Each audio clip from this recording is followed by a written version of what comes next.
Guys, welcome back to another video with the Horleys. I'm Bethia. And I'm Caitlin. And to tell our story for today, we've created a roleplay for you. Woo! To the video. Morning. Good morning. What are you going to do today? Well, today I think I'm going to spend some time with God. That sounds good. I've just got a few things to do. Yeah? Well, that was wonderful. Thank you so much. I'm going to go sit on the sofa. I'm just going to leave this here for you. Thank you very much. Well, I guess I'm going to clear it up for you then.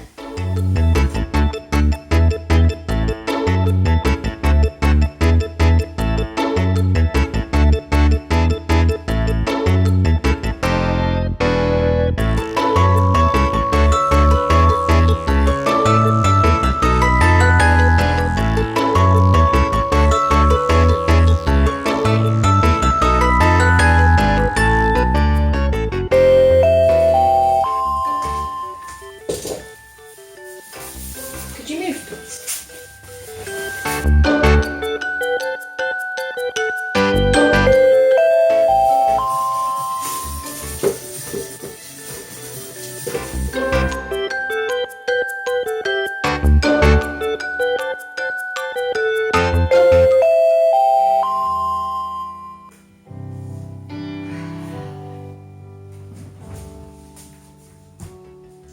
Alexa, stop! I am fed up. I've been cleaning the house all day, been working all day, and you've just sat there and done nothing to help me. I'm really sorry that you feel like I've done nothing to help you all day. I've been spending time with God. This particular moment reminds me of a story in the Bible, the story of Mary and Martha. If you want, you can come sit here and I'll read it to you. So, the story of Mary and Martha is in Luke chapter 10, verses 38. And it reads like this. While Jesus and his followers were travelling, Jesus went into a town. A woman named Martha let Jesus stay at her house. Martha had a sister named Mary, who was sitting at Jesus' feet and listening to him teach. But Martha was busy with all the work to be done. She went in and said, "Lord, don't you care that my sister has left me alone to do all the work? Tell her to help me." But the Lord answered her, "Martha, Martha, you are worried and upset about many things. Only one thing is important. Mary has chosen the better thing, and it will never be taken away from her." Can you see how this story kind of relates to what we've done today? Yeah, I guess that I'm Martha and you're Mary, and I'm getting really fed up about something that isn't important, I guess. I should have been doing what you were doing. Yeah.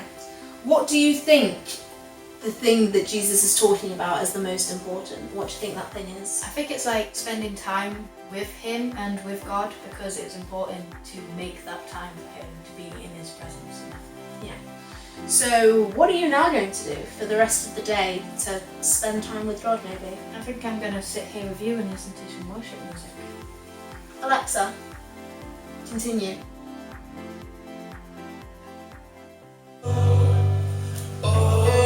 My soul, worship His holy name.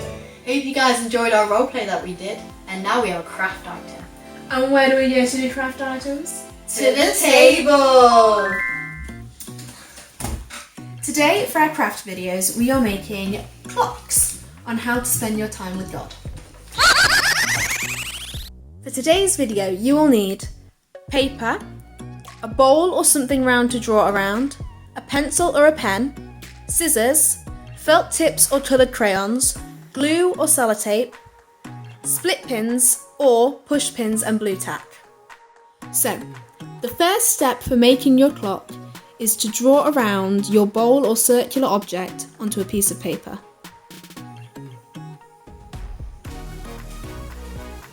After you've done this, you can then use the scissors to cut out the shape. Please use an adult for this step if necessary.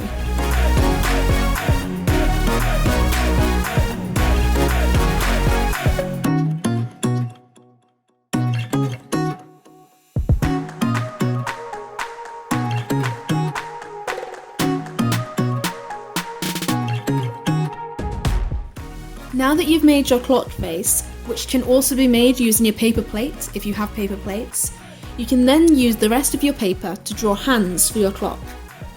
These are simple rectangular shapes. If you need an adult to help, please ask an adult to help you.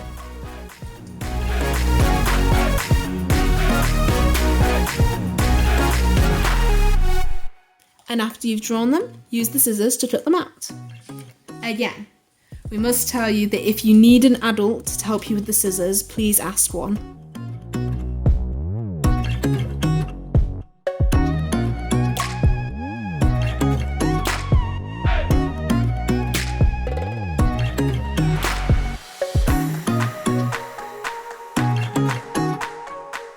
So the next thing you're going to do is you can take a pen or a pencil and label the numbers around the outside of your clock.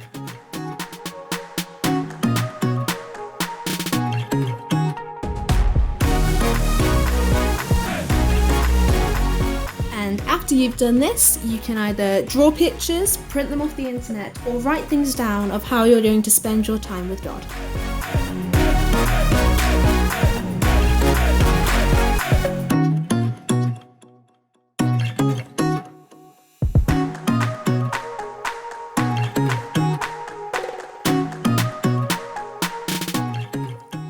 After you've decorated your lovely clock faces, you can now get a pushpin and poke a hole in both of the hands of your clock and down the middle of the face. Please use an adult for this step because pushpins are very sharp and they can hurt a lot. Please don't put your finger behind it. There you go. Now that you've pushed that through, get a blob of blue tack.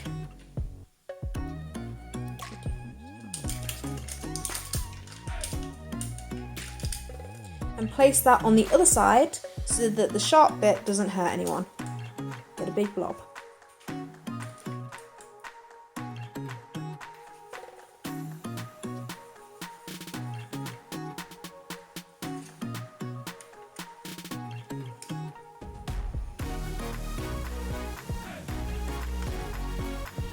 And there you go.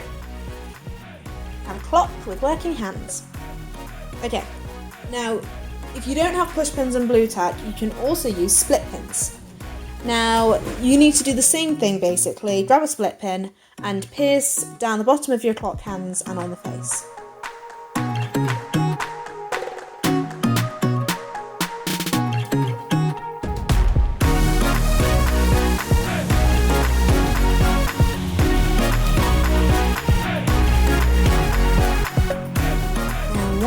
Put it all together and pushed it all through. If you turn it over, you can take the two bits apart and press them down flat. And when you turn it back over, your clock hands can move. Okay, again, please use an adult for this step if needed. Push pins and split pins are both equally sharp. So now we've made our clocks, as you can see. So this one's mine, and I've got dance to worship music, because that's something that I really like to do.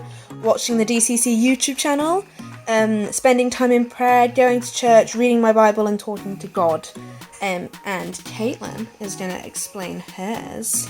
Yes, so on mine I say that I like to spend time in prayer, I like to listen to worship music and also sing to it, and I like to read my Bible.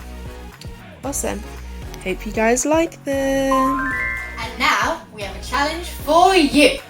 Our challenge for you this week is to use your clocks to remind you to spend time with God. And you can do this by listening to worship music, spending time in prayer with God, and read your Bible. Thanks for watching our video, guys. We hope you have a good week. Bye!